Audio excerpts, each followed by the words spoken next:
Earlier this week, the nice folks at THQ UK invited me down to their main office in Woking to get hands-on with WWE 13. The version of the game I got to play wasn't complete, but I'll be heading back down in a few weeks for the pre-launch event where I can try out the full version.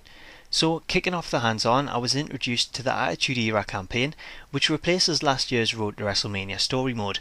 Last year's Road to WrestleMania mode received criticism for breaking up the matches with scripted moments that took the power away from the player due to the set outcomes, a problem which THQ have addressed this year by giving players the ability to progress through the story mode with the simple objective of winning the match. For gamers that want more from the mode, there are also additional objectives to complete within each match, such as performing your finishing move, winning within a certain time limit, and so on, with secret objectives also included which call for you to complete the WWE moment. All of the objectives are able to be displayed on the screen during the match by pressing the back button, which lists each objective on screen without the need to pause the match, and then ticks them off as you complete them.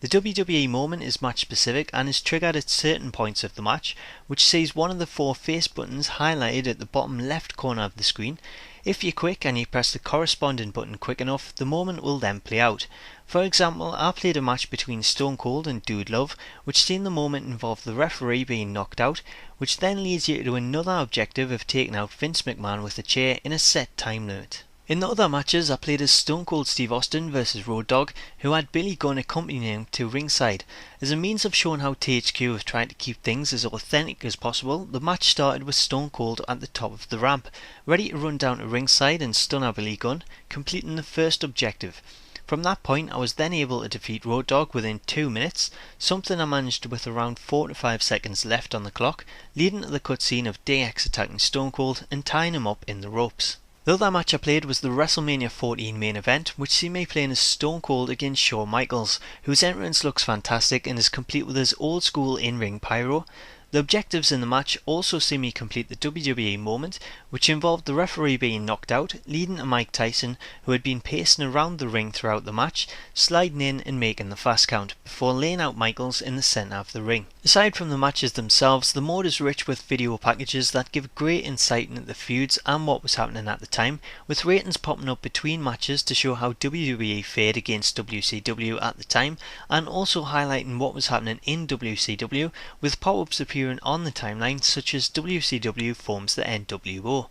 One other nice addition was the Attitude Era mode allows you to choose sections of the story to play once you've completed them, meaning you can always jump back to specific moments to retry objectives at a later date instead of having to play through the entire story mode from the beginning. Upon completing the Attitude Era mode, I had the option of playing a singles match, special guest referee, Extreme Rules or Hell in a Cell, of which I dived straight into the returning special guest referee match. Upon loading the match up, you'll have a meter on the screen below your character, which is the same as the one you fill up to acquire a finishing move in a regular match, and it works in the same way.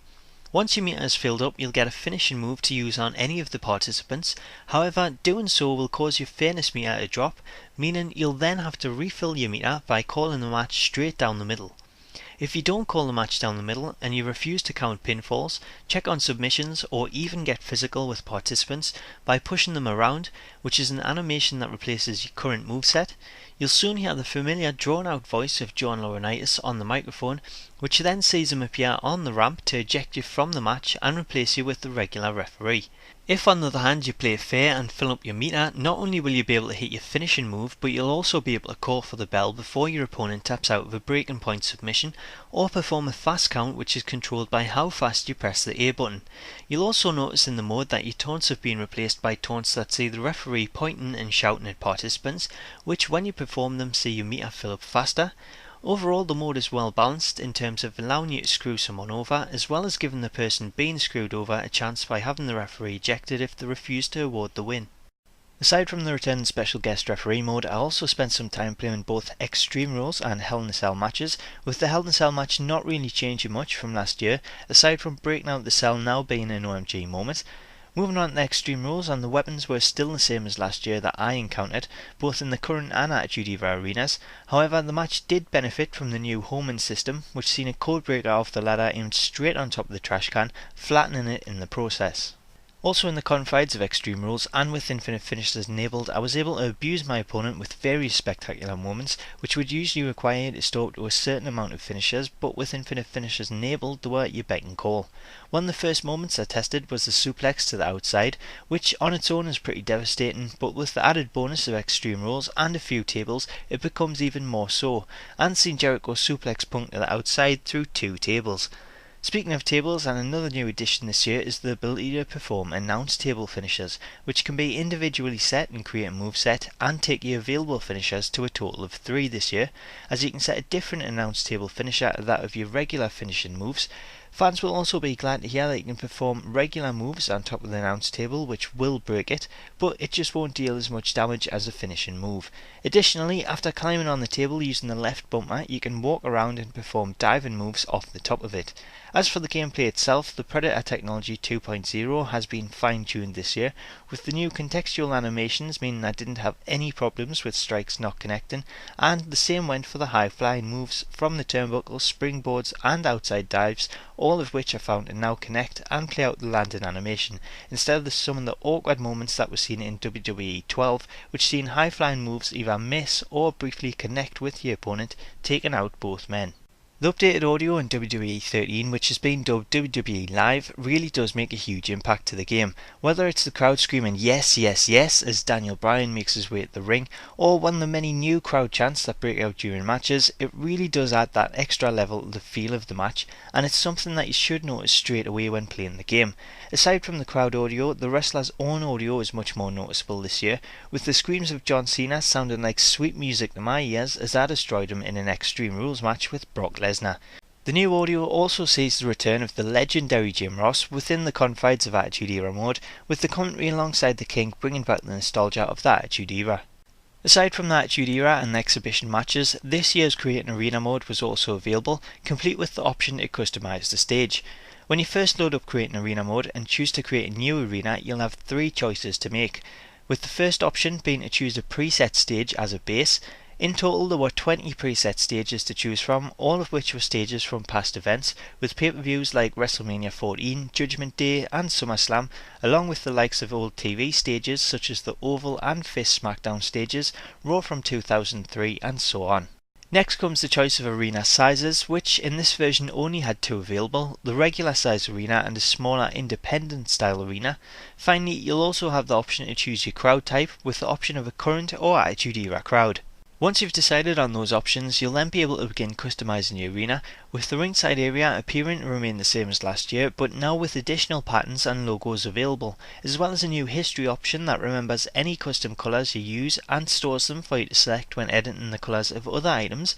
which means you can jump straight to the colour you previously chose instead of having to remember the colour coordinates and find them on the colour grid. Although I only got to see this option in Create an Arena, it looks like we'll say transition to Create a Superstar, which should save creators a lot of time. Moving on to the new stage section, and you'll see the preset stage you chose at the beginning, with options to switch on or off certain elements. As an example, if you chose the SmackDown Fist Arena, there's an option to turn off the Fist, Titantrons, Minitron and lighting rigs around the stage, or customise them to your liking by switching through different elements such as frames, patterns and custom colours. There are also additional options to customise the ramp, lower sides of the stage and the arena floor, with option adding various preset logos, shapes, flags or custom paint tool data. From playing about with the staging options, I was able to create a smaller arena with the SmackDown backdrop, Titantrons and Minitrons all removed, leaving just the small Tron that bore the SmackDown logo left on the stage, of which you'll be able to customise to show various show Trons, patterns or custom logos, of which I went with the simple ECW logo. At this point the arena had a smaller indie feel to it, with just the lower crowd at ringside and behind them appearing black. However, upon changing the lighting at ringside, which gives you various colours to work with so you can have the ring light like that of Sin Cara's matches, I came across a lighting choice that lit the back of the crowd up, revealing the area behind them which showed some empty space where various equipment was being housed, which really changed the look and feel of the arena and gave that small independent feel. Finishing up the arena and choosing a nameplate revealed that the custom nameplates from last year do return, with some new custom designs and nameplates for the in-game arenas, so you can choose a real-world nameplate such as SummerSlam instead of being forced to use a custom nameplate. As for the layer count, there's 15 layers available for the ring apron and mat, 15 available for the additional sections at ringside, and 15 also available for the stage. So even though the version I played was not the finished product and only had a few modes available, there's still so much for fans to get excited about. Whether they are die-hard fans that are looking forward to the new gameplay updates, match types and modes, or they are older fans that are returning to the franchise for the first time in years, having been lured back due to the appeal of the Attitude Era content. Everything is shaping up great, and there's still so much that we'll have yet to see, with the likes of Universe 3.0 and the full Creation Suite, as we head towards the release, which is just over a month away.